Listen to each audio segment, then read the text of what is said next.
listening to the ProgAxia podcast. Hi everybody, it's Andy here and welcome to the Best Progressive Rock of 1974 Part 2. We've done a lot of tracks in Part 1, so I'm going to put a link into that just below this. But hi Paul, 74 hi. Part 2. Still loads of great albums to go through. And these are all tracks basically, or albums, or tracks from albums that I put into my radio show, which is on Mixcloud. So I'll put a link to that in below, so you can actually have a listen to some of this stuff as well. But we're going to talk about the albums, and I want to start off with Peter Hammill. The album was Silent Corner and Empty Stage, and the track was Forsaken Garden. I took off of that, which I played on the show. But there's some great tracks on this album. Had a listen to this recently? Pete Hammill to me is just a fascinating person. I've never met him, but the work that he's done over the years, solo, almost solo. If you look at the band lineup to this album, then it's a Van der Graaf Generator album, isn't it? I don't know if anyone listens to Stuart McConey, Freak Zone. During the summer, he appeared on the show and just talked a bit because there's a big lavish box set that came out the Charisma years. So he was just doing some light promotional stuff for that. But he's still out there. He's still releasing stuff. He's collaborating with people. He's released an album in Italian recently. I just find him a fascinating person, and the style idiosyncratic, unique. But compelling to me, utterly compelling. And this is a great album. And it's got, as well as Van der Graaf members on it, it's got Randy California of Spirit on it as well, which is like, who would have thought? Who would have thought? It's a bit of a shame that they didn't give him a little bit more space to be Randy California, because his guitar playing in Spirit is it's psychedelic and wonderful and brilliant. And when I saw he was on there, I thought, oh my God, this is gonna be brilliant. And it was good. I mean, he's got some great guitar parts on there, but it just wish they give him a little bit more space to be Randy California. Great name, by the way, Randy California. But this track you chose is a beautiful track. To me, it's very evocative. It's touching. It's spine tingling. It's to me, it's if there could be a sort of quintessential Hamill type track, this to me is it. I mean, it's fantastic.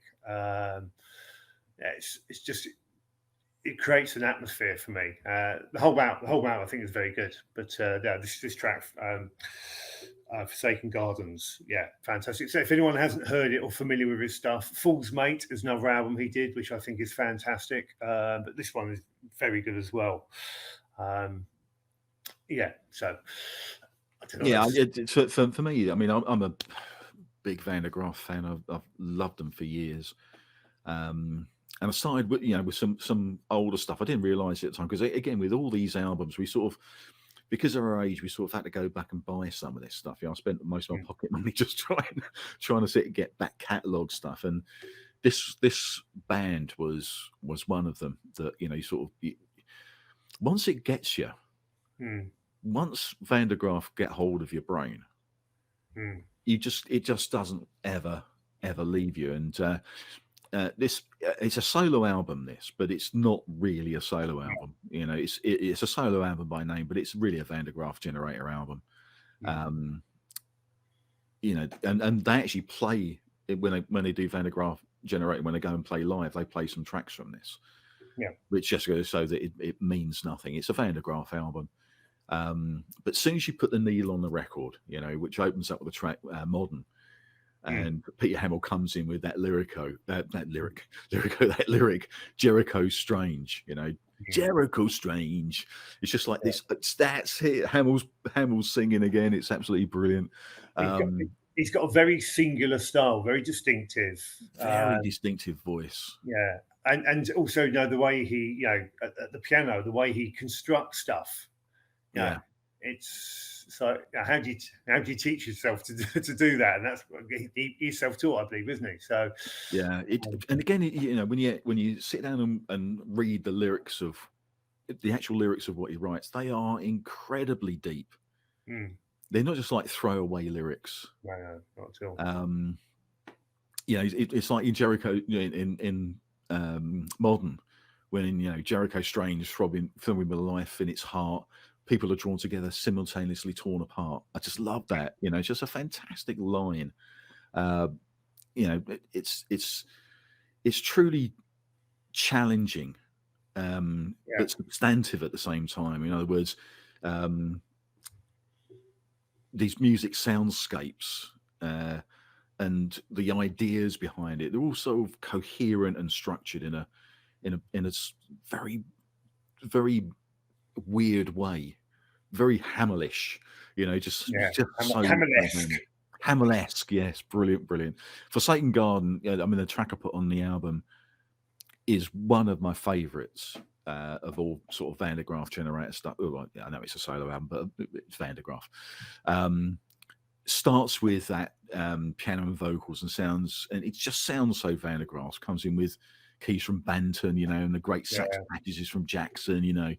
I just absolutely love it. It's typical Hamill. Heart bleeding vocals. Just heart bleeding vocals. Yeah, he does seem to give every impression he's wearing his heart on his sleeve. Yeah, and just it is challenging, but challenging in a way that when I hear this stuff, I kind of want to try and understand it. And with some of the stuff that we've talked about on the previous part one of this, some of it's like, no, it sounds good, it sounds great, but I've read the lyrics to Sound Chaser. I've read them a couple of times, and I'm not going to spend a lot of time really trying to understand what really is going on there, because I probably won't and can't. Whereas Hamill's lyrical style is very difficult, and it's like, there is something here. There's a meaning here, and hopefully one day I'll be smart enough to work out half of it. So, it's a very different type of listening experience for me. It's like there's a song on there, "A Louse Is Not a Home." Oh, yes. Which is sort of about the nature of identity, I guess. But a lot of the album isn't it? I think about and it's very introspective on those sort of things. But it apparently was written during the sessions for Prawn Hearts. Mm-hmm. So you can sort of say it takes that and puts it into the solo album. I wonder if it was just contractual being a solo album rather than wanting to be a solo album. I was just wondering if it was a contractual thing, because it's just a Van der Graaf album. I don't know. My initial guess would be probably not, because they did have a slightly difficult contractual situation to begin with, didn't they? But I think it was only Hamill that was tied into that, and with Charisma, Tony Stratton Smith, I don't think would have been forcing them in that way. From what I understand of Strat's style, it'd been like, no, if you want to make it, you make it, So I don't think it'd been a contractual obligation one, but I don't know. I have no idea. It's just my first guess. Yeah, the world is confusing. But yeah, as I say, it's definitely a Van der Graaf generator album. But I went to start seeing Marillion. We talked about Marillion in the first, because we're going to go and see Marillion soon. I'm down in Bath. But when I went to see Marillion was probably about 81.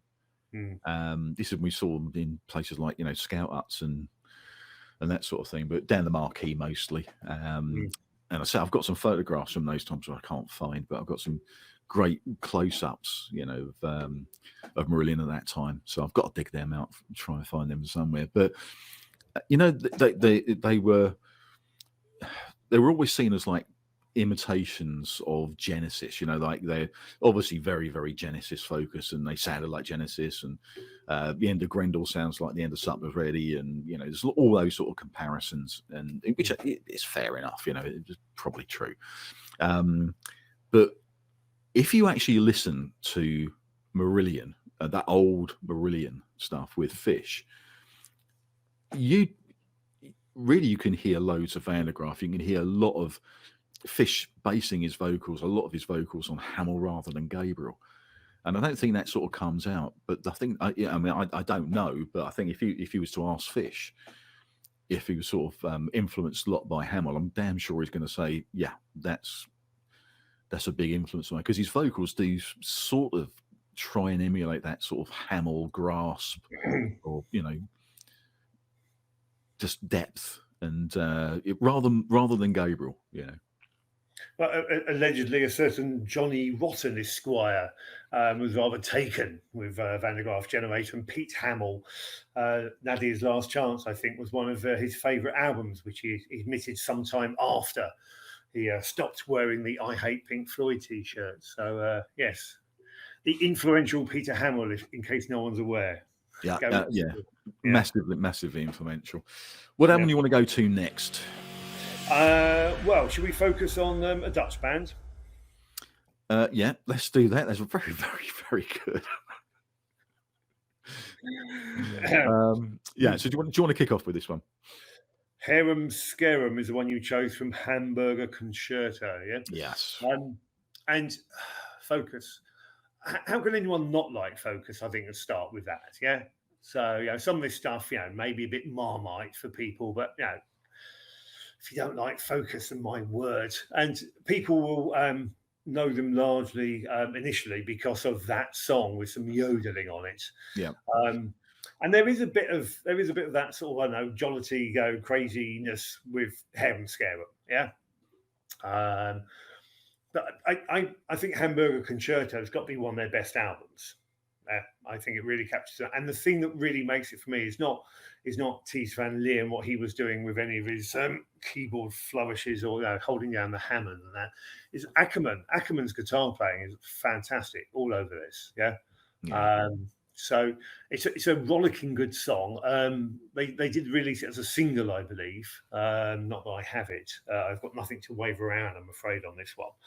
But yes, I mean, you won't waste 5 minutes of your life or 40 minutes of your life listening to this song or this album, I'd suggest. Yeah, it is a good album, and it was one of those albums that I think it's probably because of the name Hamburger Concerto that we thought it was quite funny. And to be honest, it wasn't an album that was widely shared. I only knew one person who had this album, and I didn't buy it for years afterwards. But Harum Scarum, again, like I was talking about tracks that we played in parties with other prog heads in part one of this. Yeah. This was another one. Harum Scarum was another track that used to, at 2 o'clock in the morning when everybody's like, talked out and relaxed, in a relaxed frame of mind. Yeah. The euphemism, relaxed. Everybody was very relaxed, man. And we sort of want to try and sort of G it up a little bit. Then, this would go on. Harum Scarum would go on, and it's not my favorite. To be honest, I mean, I do like Focus a lot, but these aren't my favorite albums. They're not my favorite progressive rock albums, but they're incredibly important in the overall sort of tapestry of prog over the years. And this coming out was a big album at the time. Hamburger Concerto was a big album at the time, and again, it's got a 20-minute piece. Van Leer and Ackerman's sort of masterpiece, I guess. Which I think sometimes a little overlong and a bit obvious, but there's some really cool, like chilling out bits with Ackerman playing some just amazing guitar on it. So his guitar is incredible on this. Again, a little spotty for me sometimes with this album, but on the whole, there are some brilliant bits in it. I do like Hamburger Concerto. I like the sort of second half of it more, I think, than the first. That could be just me getting into it. I don't know. But when I first started listening to the actual 20-minute track, I'm going, yeah, it's all right, and then I find myself going, I fucking love this. What's fun here is the contrast. If we were to play, because I think it's different running order, isn't it? I've got your running order here, yeah. Different running order. But if you were to play Forsaken Gardens and then follow it up with Harum Scarum, there's they're really quite different, aren't they? Yeah, so you've got this intense contemplation and obvious depth to it, I suggest, with the first. And then with this, it's just a it's a rocker. It's frenzied energy. You know, Yeah. it's just like, let's have fun. You know, let's just and both are great. Yeah, and Van Leer's keyboard playing on it, I think, is there's parts in this which I just think are absolutely astonishing. Yeah, beautiful album. yeah.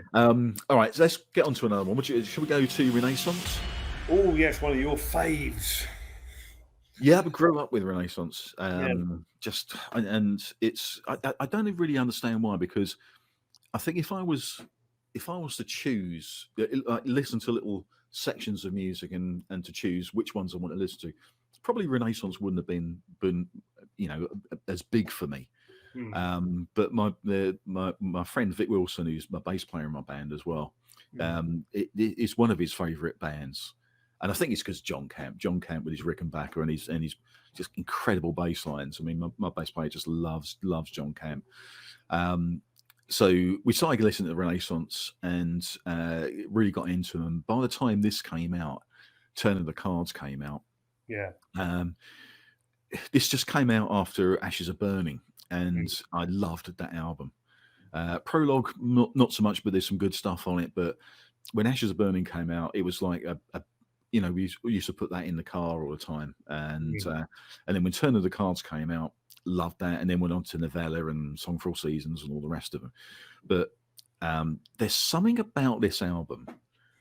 I don't know whether it's the way it was recorded, but it is so clear. There's something about it that just brings everything to life. And I think it's the recording of Annie Haslam's voice.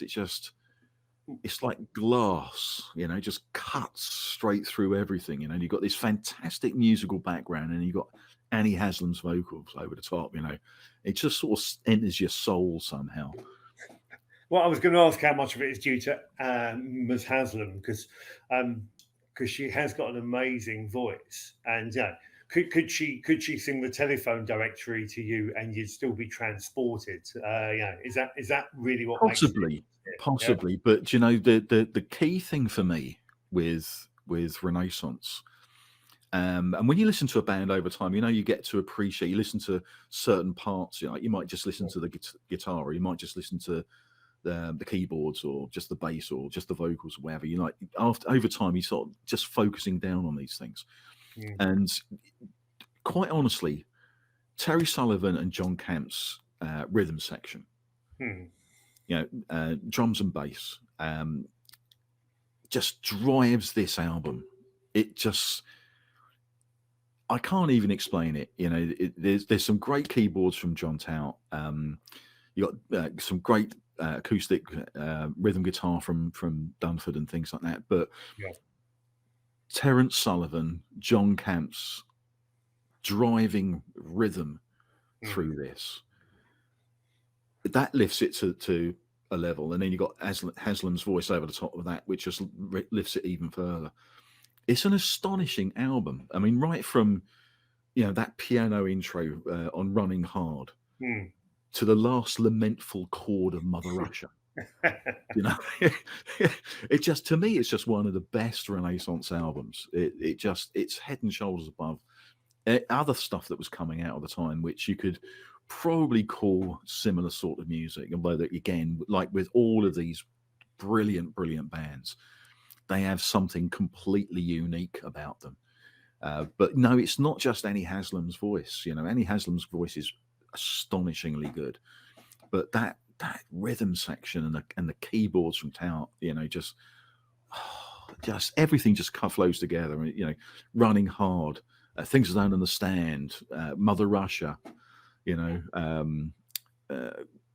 just Black Flame. Just every track on it, it's like Running Hard is like a film score. If you could put it into a Dr. Zhivago movie or something like that, and it would just be absolutely astonishing, like a modern version of Dr. Zhivago with just Running Hard and as part of the musical background. See, but here's my problem. Here's my problem, yeah, because I'm not yet converted to the cause on this.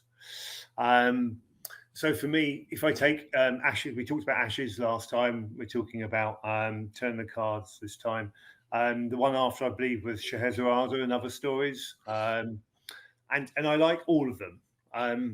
However, the issue for me is that they don't progress from album to album as much as other bands we've talked about. So if I think of compare them to Genesis or compare them to Yes, who we talked about in the first half, every album is an evolution. It's moved on and it's doing something different and sort of breaking new ground in different ways to me. And what I don't get, Andy, with Renaissance is just quite how they're doing it. It's like a credible voice, great orchestral arrangements. Yeah, no, pretty clever stuff. But each of those albums aren't distinct enough for me in that regard. So that's where I fall a bit short on the Renaissance fan club membership application. And I get that. I don't think progression is the key to Renaissance. It's not about being, because they didn't go into this to be a progressive rock band or, you know, they came out the orbit. You know, they weren't there to break down boundaries. They weren't, you know, it wasn't what it was about, you know. And unlike a lot of other progressive rock bands, it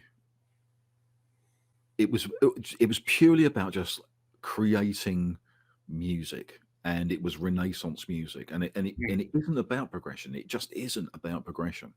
Yes, if you actually go through the albums, you'll get peaks of stuff. Yeah. But you know, it's the writing teams. It's just the, you know, just the way they wrote. I think was just absolutely beautiful. And to be honest, I'd be disappointed if they progressed out of where they were. I know that sounds weird because I love prog and things like that, but I don't think it's really prog as in prog. This is Renaissance, and this is, you know, what they do brilliantly well. You know, these highly composed, beautifully written tracks with fantastic musicianship. Yeah, things I don't understand has always been a big favourite of mine. It's one of those things, you know, I bung on compilations and stuff like that. And I think the development was like developing the understanding between the parties in the band, you know, understanding how to play together and how to construct tracks within a band format was their progression, I guess. They weren't going to try and break any boundaries or do things that were completely different from the last album.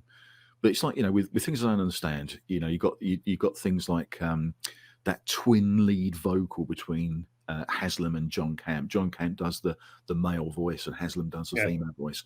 Listen to the beauty in that. It just blows your bloody socks off, you know.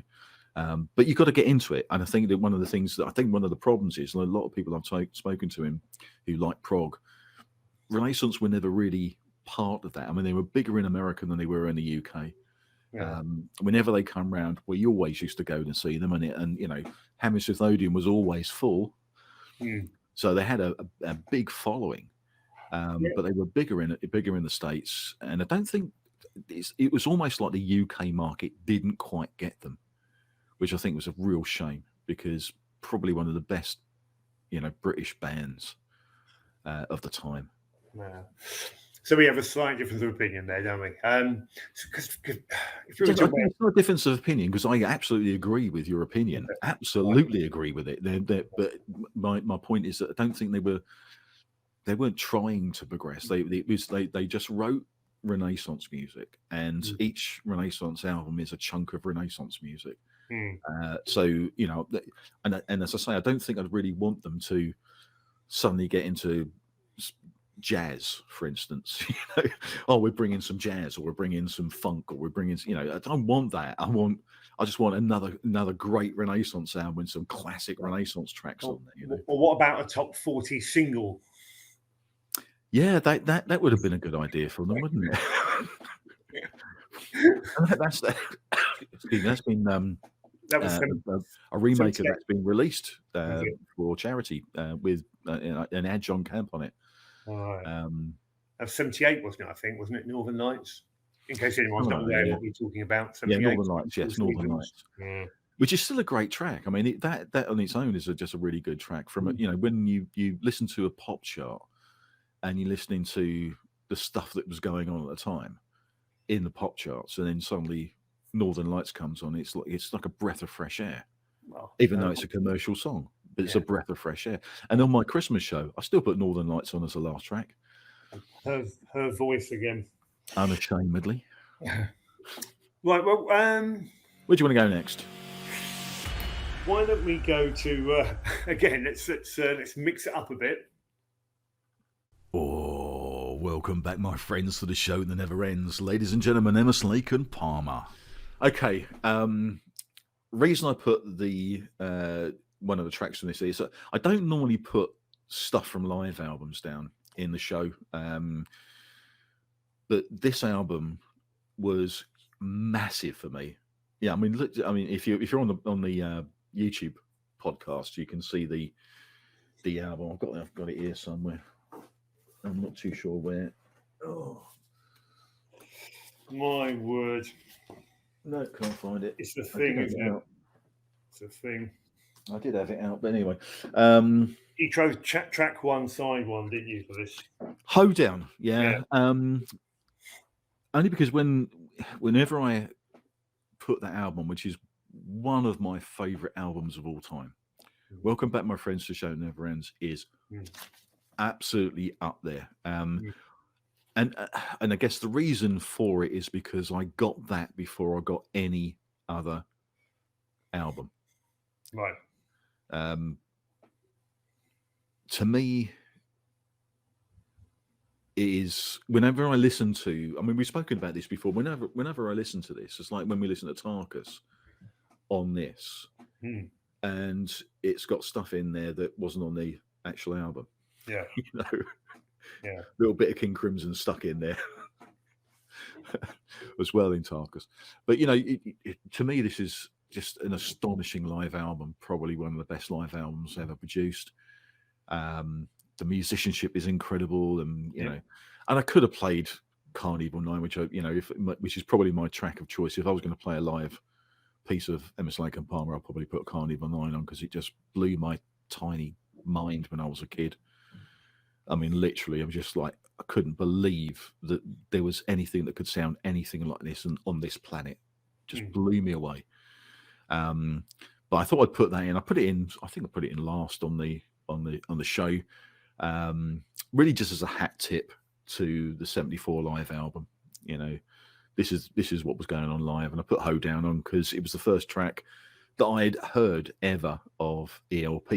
When I bought that album, in fact, I had it bought for me. Someone, one of my friend's brothers, bought it for me as a Christmas present. Because I was starting to get into prog. And I think it was my 16th birthday, something like that. And he came on, and it was an album. I knew it was an album because you can't wrap an album up and it doesn't look like an album. So I knew it was an album. Didn't know what it was. When I opened it up, it's like, Emerson Lake and Palmer. Don't really know too much about them, So I opened that one. I remember putting the first side on, listening to Hoedown, and just going, oh my God, what the hell is this?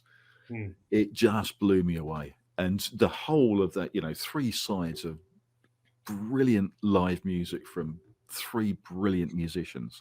6 sides? 6 sides, 3 albums, 6 sides of absolute magic, which changed my life. And it's the greatest hits listing, isn't it? Hoedown, Jerusalem, Toccata, Tarkus, Take a Pebble, some piano improv, Take a Pebble. Regrettably, it's got Jeremy Bender and the Sheriff on, but whatever. And then Carnival 9, first, second, and third impressions to finish off. It's just astonishing. The interplay between them, and I can and I could play a little bit of piano. So I got to me grade 7. But then you hear something like this and think, wow, no, I know my limitations. I mean, I'm never going to get anywhere near this. You know, even if I had the sheet music, I couldn't play it. Never mind, compose it. I mean, my word, I mean, this is the stuff when you just go, this is way beyond, me and probably me mates as well. I mean, it's the complexity, the dexterity, the interplay. Phenomenal. And just the vibe of it, and again, I can remember when I first got the album, and I came across after putting side after side on and just going, this is incredible. My tiny little mind blown completely. And then listening to Carnival 9 for the first time. And I just thought to myself, I don't want to listen to anybody else. I just want to listen to Emerson Lake and Palmer. This is the only thing I ever want to listen to for the whole of my life. This is absolutely amazing. I just got sucked in to ELP with that album. And then I went back and bought all the studio albums that they'd done up till then. And that's why I put it on the show, because it was not, that was 1974 for me. Was discovering Emerson Lake and Palmer. Carnival number 9. They're talking about some dystopian future world, Andy, where the world is run by computers and they take over our lives. I mean, amazing that it never happened. What were they on? What were they thinking of? Yeah, crazy. Quite prophetic, really. So just that amazing album. Love it. I guess you're the same. Oh yeah. So I mean, it's one of those. No, if someone says, "Really, what is this all about?" Okay, well, if you're really interested, what's prog about? Have a listen to that.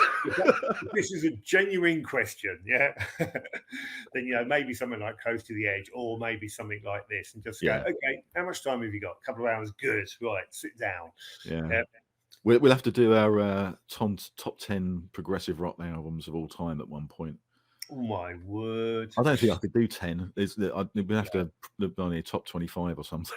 I don't think I could squeeze it into 10. I'd have to have so many caveats and so many other bits and pieces going on. All right, let's get on to Hatfield and the North. Oh yes, I've only got that one of these small things. Yeah. Start off with this one. What's your impression of this? This is brilliant. I mean, it's. Again, it falls into the I could never quite do this, or not even quite. I could not do this. But it's got some of the Canterbury sound whimsy to it, doesn't it? If I just read out some of the album tracks. So Big Job's Poo Poo Extract. I mean, this is in the land of grey and pink, isn't it? It's it is very whimsical. There's a whimsy like no other. I think Lobster in was it Lobster in Cleavage Probe? Exactly, yeah. Because it's like news headlines, isn't it? Gigantic land crabs in Earth takeover bid. Yeah, absolutely. Licks for the ladies. I mean, but the titles of these tracks don't. You may think they're just like silly little songs. Well, they're just titles. No.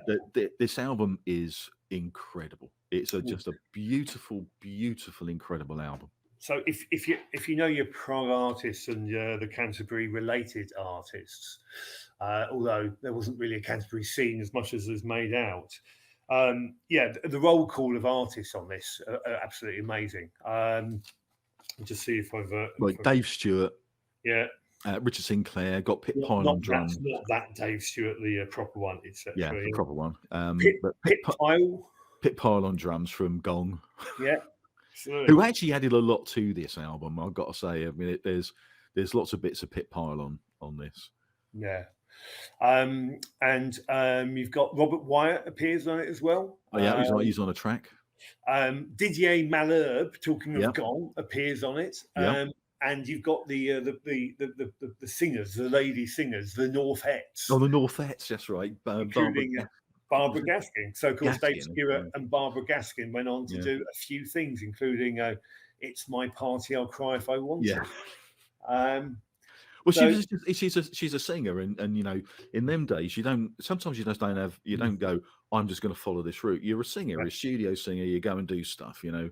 Yeah. So she's gone and done stuff. I mean, she was on things like, you know, the Lulu show and stuff like that. But in this, as part of the Northettes, the vocals are fantastic. I mean, if you look at, you know, you got Phil Miller as well on guitars as well.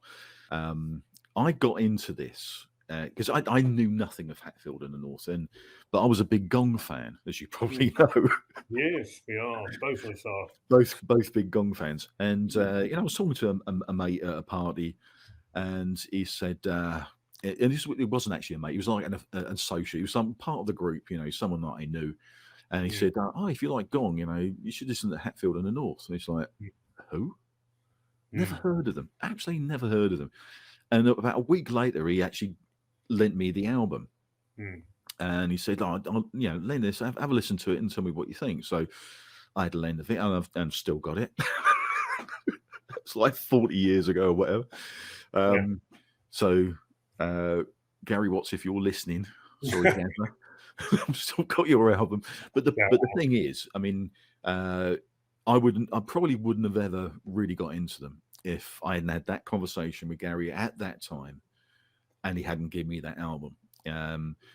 And I remember not really playing it too much when I first got it, and then just one Sunday afternoon, we have a Sunday afternoon Gong marathons. I shared a house with two other guys, and we just, like, you know, we relaxed and listened to Gong on a Sunday, you know, every so often. We used to put the, you know, trilogy on, you know, just like play the whole thing from beginning to end, put, you know, all the three albums. And this was another album that was sort of fell into that Sunday. Well, I spoke about Matching Mold, didn't I? A couple of shows. Matching Mold, yeah. And these are bands that have kind of flown under the radar for a lot of people. So if you're not familiar with this album, then, you know, definitely go and get it. Hatfield North. Egg, another incredibly interesting band, very interesting music.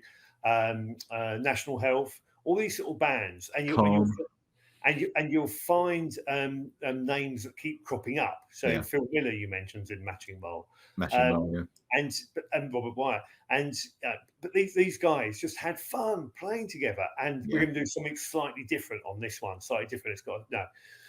And this album, it's you mentioned some of the players on it, and they all contribute to it. You know, if you look at the credits for the songs, and yet it sounds like one kind of long song where it sort of flows in and flows out, and it's obviously a bunch of mates who just enjoy making this music together. So yeah, a great choice. Riffarama, wonderful. Yeah, I could have put on. There's no place like Homerton. Yeah. I could have put that on, which is a brilliant track with some great keys from Dave Stewart. Yeah, it's just a beautiful track. Again, great vocals from the Northettes, a trio, that trio of female vocals, including Barbara Gaskins. She was in Spyro Gyra, I think, at the time. It's not a massively dynamic album. Like many of at the time, but you sort of get lost in it. It's one of it's got to be one of my favorite albums. I mean, I don't play it very often either, which I think actually helps. Yeah. You sort of every so often you sort of going through a record collection and you go, oh, pull that out and just have a wonderful evening with the headphones on. Remind yourself how good it is. Yeah, just relaxing. But no, to me, it's a brilliant album, and again, this is one of those albums, I guess, that sort of has fallen through the cracks, which is the reason why I put it onto the show, because it just absolutely has to be, if you're a progressive rock fan and like that sort of that Canterbury scene type vibe, then this is a classic. It's absolutely brilliant, Where do you want to go next? Well, talking of bands that people probably have less likely to have heard of, Wigwam. Oh yes, right, okay. Is this an album that you knew of that much? Wigwam are a band that I'd read about, and it's like, one day I must get around, you know, to hearing their stuff. and never quite did. You know, occasionally they pop up in the pages of Prog magazine, for example, you know, in hushed and revered tones. How many Finnish bands do you know? And it's like, oh, okay, yeah, one day I will. So if it hadn't been for this, if it hadn't been for you, there you go, take a bow, Mr. Phillips, and I probably never would have got around to hearing and learning a bit. So my suspicion is you know more about them than I do. Not a massive amount. This sort of came through another mate of mine who always had obscure albums, not just prog albums, but just had obscure albums. He had a massively eclectic taste, and he just like bought stuff that he liked, you know. But I can remember listening to this years and years ago and really liking it. It's like, you know, when you get you know you like something, but you don't really have it, and it's not something you play all the time and all that sort of stuff.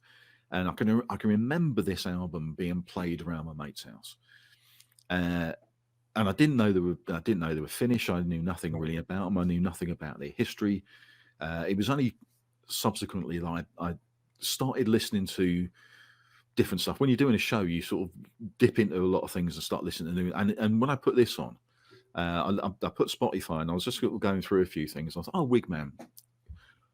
Can't remember too much about them. I know I've heard them in the past, but I don't really know too much about them. And I put this album on. I went, oh my God, I know this. I know this album so well. I used to listen to this. And the song I put on there was Petit Bourgeois. Yeah. And just a little bit of history of this. It's a Finnish band, but they had an expat, a guy called Jim Pembroke, who apparently went over in late 60s and lived in Finland and became part of this band. You know, it's just like very, very weird. Very, very weird. But it's a strange old album, but again, strangely compelling. It sounds a little bit like a mix between sort of a little bit Gentle Giant-y, a little bit Genesis-y, and a little bit early David Bowie. And they had a famous other album was called Fairy Port, which I think was in maybe 71 or 72 or something like that. I can't remember. And it sort of held up as a little bit of a prog classic. But it's a bit bonkers in places, which is what I love about it. But there's some great moments on the album, some really good compositions, really good musicianship. But it's Jim Pembroke that I guess sort of makes this sort of bizarre. So yeah, I mean, if you get a chance, listen to the show and have a listen to Petit Bourgeois and so see. They do write the lyrics. I don't know, because I didn't think it was Pembroke that wrote the lyrics. And the lyrics are in English, aren't they? If anyone's thinking, oh, my Finnish is a bit rusty nowadays, I'm not sure I'll get what they're on about. No, they do write in English, and a very good grasp of English, obviously. And this particular track is a playful melody. Yeah, it's not too dense and dark like some of the stuff we've been talking about. Yeah. So a good intro to Wigwam, I suspect. It is, yeah. I think it's a great intro to Wigwam, and again, these sort of albums do sort of fall by the wayside and get lost, which is the reason why I like doing the show, because you can play all the big hits, the Relays, and and Lamb Lies Down, and all those sort of things. There's loads of big albums, big bands, and stuff like that. But prog is made up of things like Hatfield and the North and Wigwam and all those sort of bands. So I wanted to put it on because I absolutely love this album. There's some brilliant tracks on this, some great musicianship again. Some great Moog playing and stuff that wasn't really done a lot in albums like this. So I just love it. But because it was the keyboard player that used to do a lot of the vocals as well. But Jim Pembroke's vocals are just, again, a bit bizarre, a little bit like I guess Peter Hammill in a way, a bit David Bowie in a way, a bit Gabriel in a way.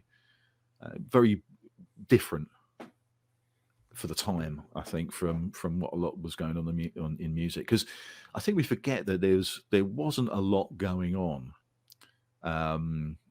within, or actually there was a lot going on within sort of the pop industry. In 74, there's some fantastic pop albums. There was some really good just rock albums, you know. I mean, Sheer Heart Attack and Queen 2 was out. David Bowie Diamond Dogs was out that year. Crime of the Century Supertramp was out. You know, I mean, it was a massively prolific year for a lot of different stuff. And there was you know, Parliament in Funk was coming out with you know, an album out that year as well, which is really good. So there's lots of different stuff that was going on. So you wouldn't necessarily go and listen to something like Wigwam. You know, it wouldn't be like your first choice. Exactly.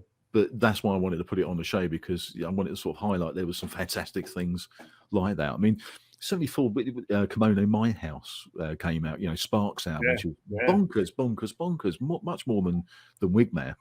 You know, so, you know, it could get somewhere, those sort of things. But yeah, it's a great album. Yeah, thanks for joining us on the ProgAxia podcast. Don't forget to like this video and also to leave a comment and subscribe to the channel. It really does help us. We'll see you next time.